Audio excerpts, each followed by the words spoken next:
Hi, all my art friends. This is Dawn with Painted Willow Art. Today, for the paint along, I'm going to do something a little bit different, and I don't have a picture to show you off the front because I haven't done one yet. The idea is in my head. So the preview for this video will have that because I'll take the picture after we're done. So trust me for right now, will you?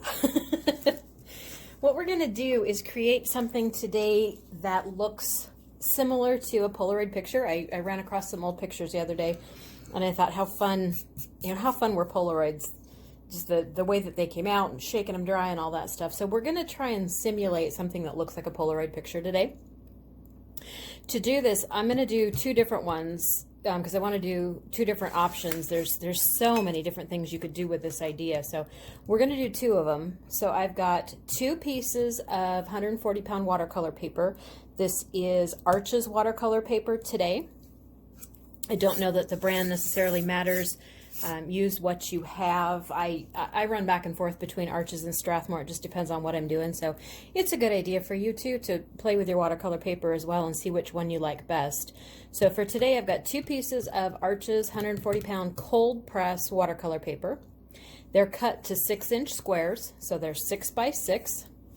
And I realize that's not exactly the dimensions of a Polaroid picture, but I wanted these to be able to sit in a regular 6 by 6 frame without having to do anything weird to them. So even though they're not exactly the size of a Polaroid picture, we're still going to emulate that look. Okay, I've got a couple cups of water. I've got my three favorite watercolor palettes, my Prima Marketing, my Josie Lewis, and my Artistic Isle paints. I've got my favorite number 8 brush and a Sharpie. So to start with, I taped these down ahead of time just to save a little bit of time. I didn't pre-stretch the paper by getting it wet first. Really, honestly, I hate stretching watercolor paper, so it does serve a purpose in that it helps prevent some of the buckling and warping, but the tape is going to do that as well.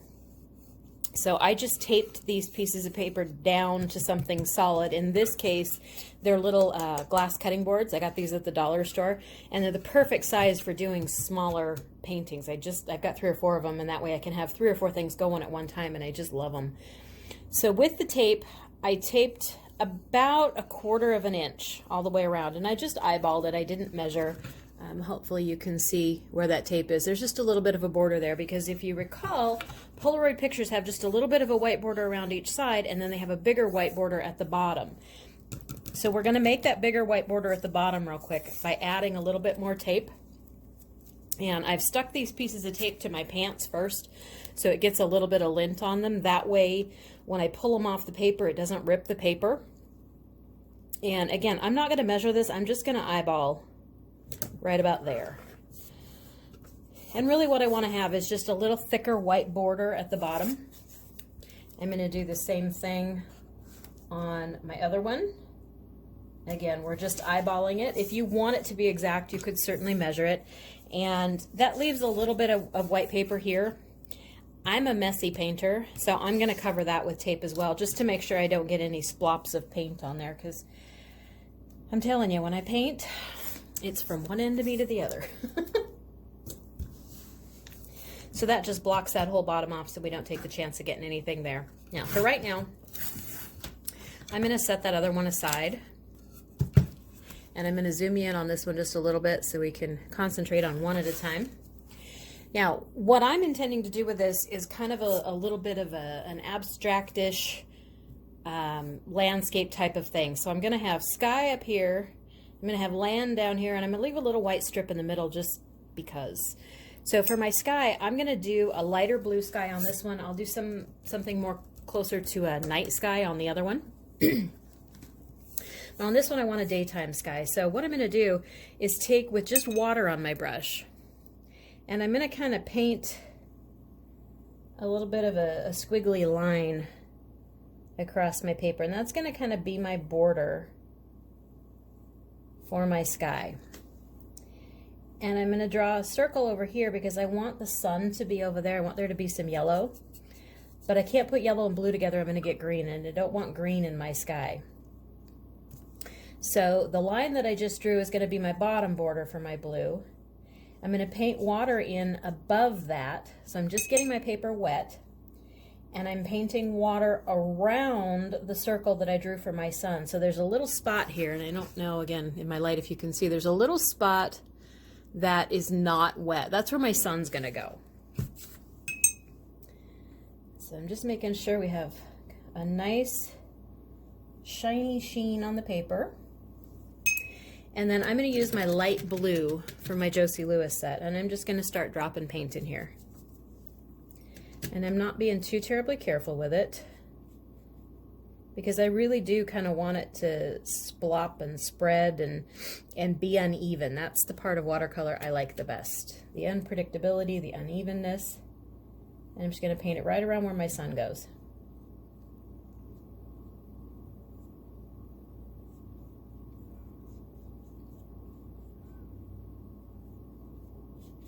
And I'm taking it right down to that line that I painted in with the water. So that's my border on the bottom side.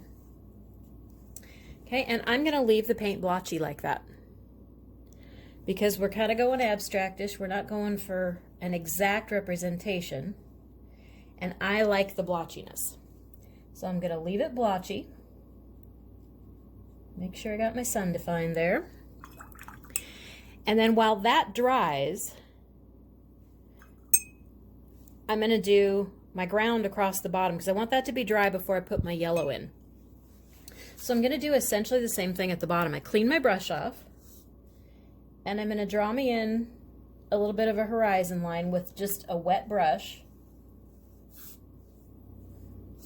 And then I'm going to paint in water all below that. So kind of what we did for the sky, only down at the bottom.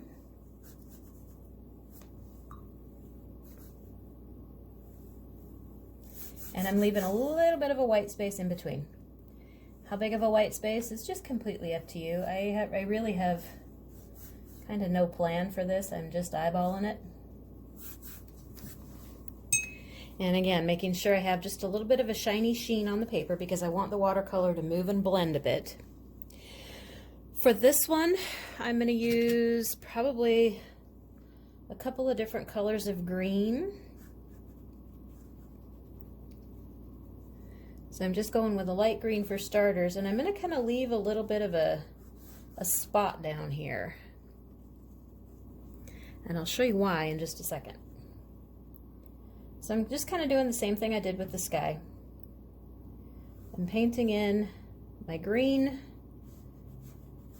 I'm leaving the paint a little bit splotchy. Doesn't have to be necessarily the same thickness all the way across. I am going to go grab a little bit of a darker green, and I'm just going to kind of put a few splotches here and there, just to give it a little bit of a different look, a different color. Think maybe like bushes, you know. Now this spot that I left down here, I'm intending to look like water. So I'm going to go grab a blue. Give me just a second here. Make sure which blue I want. Don't think I want that blue. I think I want that blue. So what I'm looking for is a blue that kind of goes along with the muted colors of this. This isn't terribly, terribly bright, so I didn't want a blue that was too bright. And I think this one will work nicely. So I'm just going to put a little bit of blue on my brush, and I'm just going to kind of swirl it around right here where I want my water to be.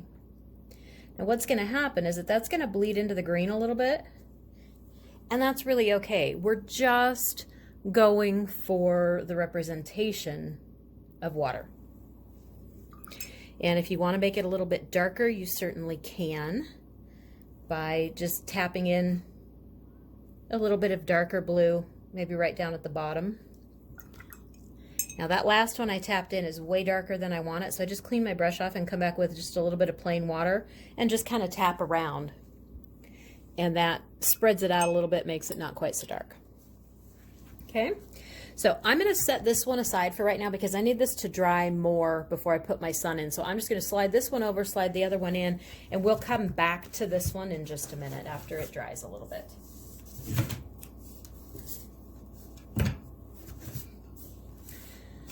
With this one, I'm going to do something similar, only I'm thinking kind of night sky-ish with maybe some mountains down here. Now, for this one, whoops, hang on a second, I'm losing things here. Okay, I have to tell you before I go on, my little tripod is kind of hinky, and it keeps wanting to tip over. It's front heavy with my camera, so I literally have a box of spaghetti sitting on the back leg, and I just knocked the spaghetti off, so it was trying to fall over. Anyway, back to this one.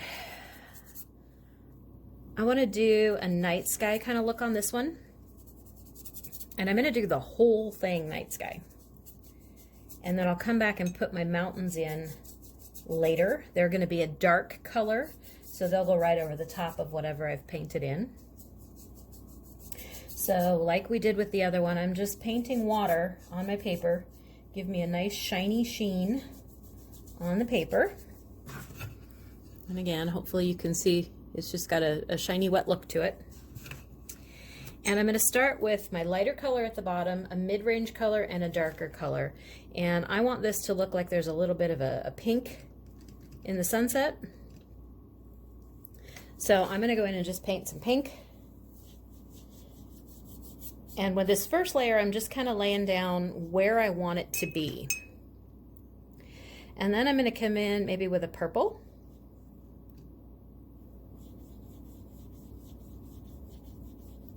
And because this is all wet, you can kind of run them back and forth into each other, and they'll blend into each other. And then I want a dark blue for my night sky up here. Oops, purple.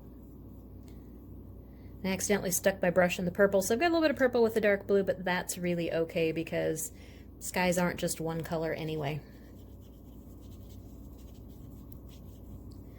Okay, so I've kind of got my sky in there, but remembering that watercolor is going to dry lighter than it looks when it's wet, I'm going to go back and put some more on. So I'm going to come back and grab some more pink and put some more pink down here at the bottom.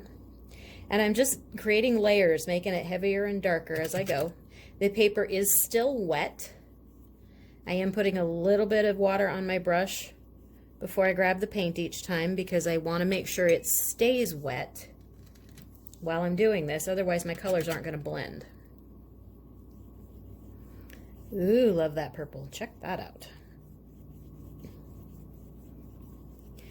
Okay, so I've got some darker purple in there. I'm going to clean my brush for just a second and come back with just a wet brush and kind of run these two together. And the reason I clean my brush is because I don't want too much of either of those colors interrupting the other one. I just want them to blend a little bit.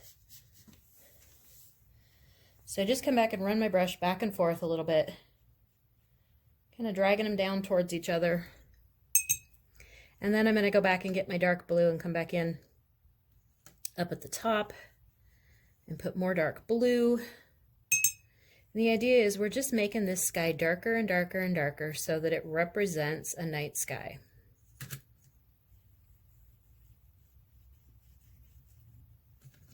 Darker, darker, darker. So just more paint, more paint, more paint. Okay.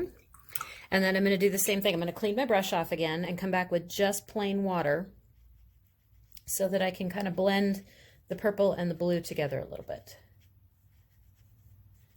So that it just looks like a nice gradient. Okay, so there's my night sky there.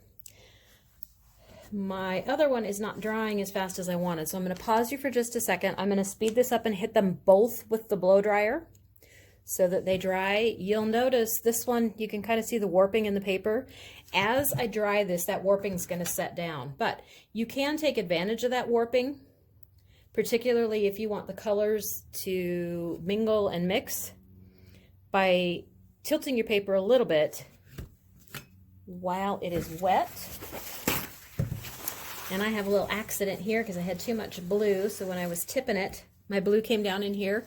I'm really not going to worry about that because I'm going to put in kind of a mountain line there anyway, so it'll just cover that up, so I'm not really worried about that. So I'm going to pause you for a second, speed this up and blow dry them, and I'll be right back.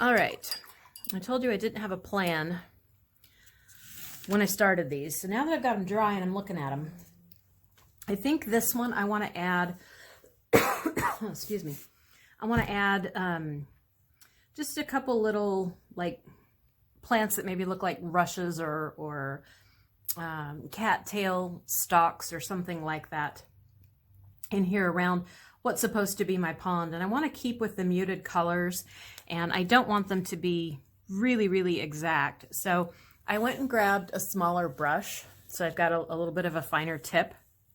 And I'm just going to go into a little bit of brown. And right over here at the side of the pond, I'm just going to kind of make some little swoopy things. And then to make them look like cattails, I'm just going to kind of dab my brush towards the top of those stalks. And I'm not going to do it on all of them, just a couple of them. So I'm just making little dabs to kind of make the top of that stalk a little bit wider so that it looks like there's a cattail on it. And I think I'm going to leave it at that. I don't want to put too terribly much on this one because I want it to kind of have a little bit of a minimal look to it. So I'm going to set that aside, let it dry while we finish the other one, and then we will untape them, which is the best part of this whole thing, frankly. Okay, my night sky, I've decided needs some stars before we put the mountains in. So I went in and grabbed just a little bit of a white acrylic paint. I don't know that the brand really matters. This is just the first one I grabbed that was white. And I put just a little bit of white on a plate, and I'm adding water to it to thin it down, make it kind of an inky consistency. And we did this in one of the last couple of videos too. So we're just doing kind of the same thing again here. I'm just putting some water on it, smushing it around, getting it inky. And I'm going to set all my other watercolors aside because I don't want them to get splashed. And I've loaded up this brush pretty good with that inky white. And I'm just going to take and tap the brush against my finger. And that tapping drops some white splotches. Okay?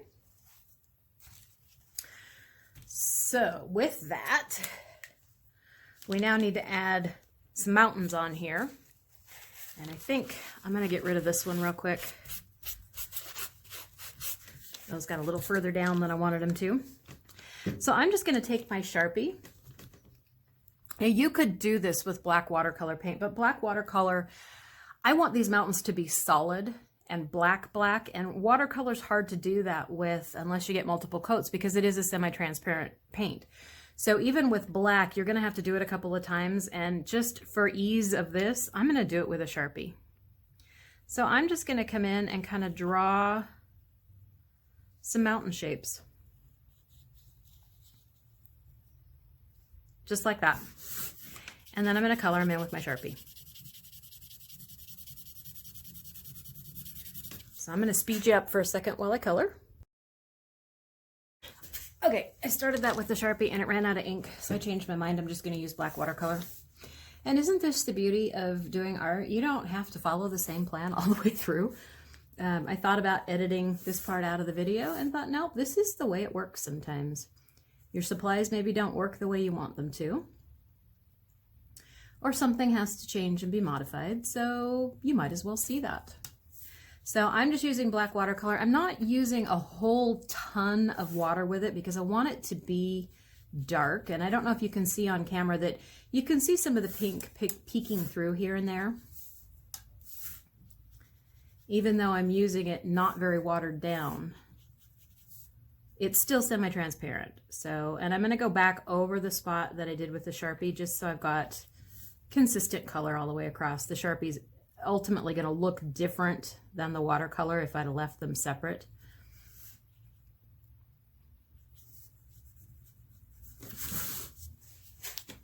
So there we go. It is a little bit light. Like I said, I don't know if you can see it on the camera, but there's a little bit of pink peeking through here and there. So what I will do is let that dry. and then come back and do another coat over the top of it. For now, this one is done. So I'm going to untape this one because it's fun. The best part is seeing this when it's done. So I'm going to untape this.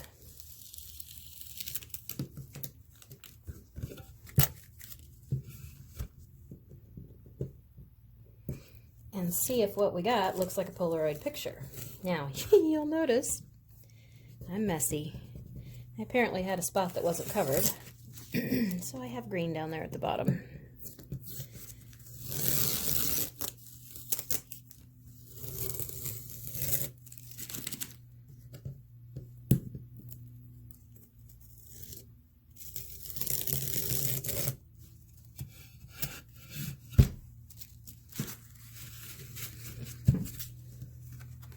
So there we go.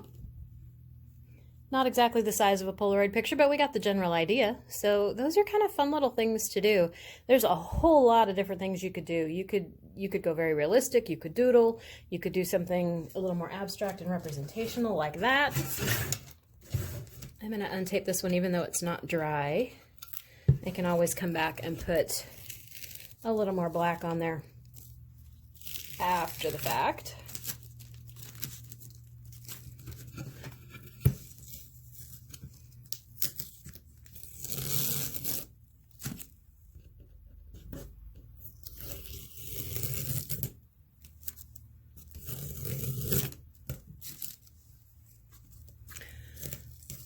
Do you see as I'm pulling this off that there's paint under the different layers of tape?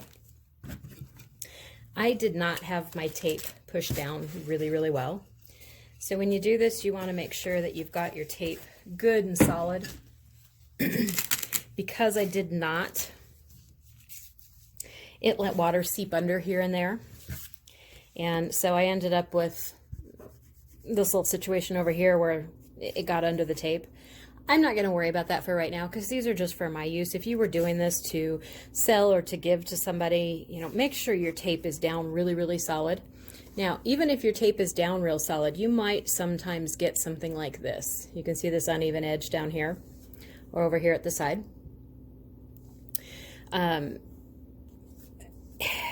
For me, to fix that, I'm just going to come back in with a Sharpie marker and make a line straight across there and just kind of outline it. And it gives it an extra little border, makes it look finished. I'm not going to do it on this one just yet because it's not quite dry yet. You can see this one did the same thing, not quite as bad. So just make sure you've got your tape pressed down really, really well. You might practice on one of these, particularly if you're using masking tape and you're putting the tape like I do on your pants to get a little bit of lint on it. Sometimes if you get too much lint, it can let the tape lift. So you might play around with it a little bit. Different kinds of tape. Washi tape works real good for this. You don't have to get the lint on the washi tape first. You can just put it on the paper. I just don't happen to have any washi tape at the moment, which is why I'm using the masking tape. But if you have washi tape, it works really, really well for this, and you can get a nice clean line with it and get it pressed down really well without having to, you know, like put it on your pants and get lint on it first. So it might be something you want to play around with and make sure you have a tape that you can get stuck down really well, that works really well before you actually start painting something that you're intending to be a sale project or a gift or something like that, so you don't end up you know, messing them up right out the gate. But I think this is good that this happened because then you can see some of the things that do happen and we can talk about how to fix it. So again, play with your tape a little bit. Make sure how sticky it is. You can try like masking tape just straight from the roll. I find that often doing that, it will rip the paper when I pull it up, which is why I get some lint on it. In this case, I just got a little too much lint, but I know that can happen with the masking tape. So try masking tape, try painter's tape, try washi tape, see what you like best, see what works best with your paper. But I think in the end, we were still successful in that we have two pictures that have a Polaroid look to them. They're a size that you could pop right into a 6x6 frame if you wanted to give these to somebody. And we took a look at a few different techniques. So all is not lost. I still think it was a successful project. And give it a shot and let me know what you think, okay? Thanks, everybody.